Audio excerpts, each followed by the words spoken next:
Балкон-трансформер. Одна плоскость, три роли. Сегодня балкон в квартирах — это не курилка с красивым видом и даже не кладовка.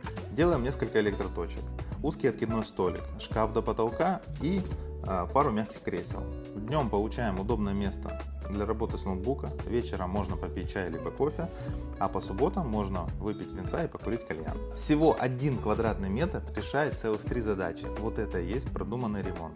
В сегодняшних реалиях, когда квадратный метр жилья стоит от 150 тысяч рублей, по-моему, дорого это использовать как курилку либо кладовку.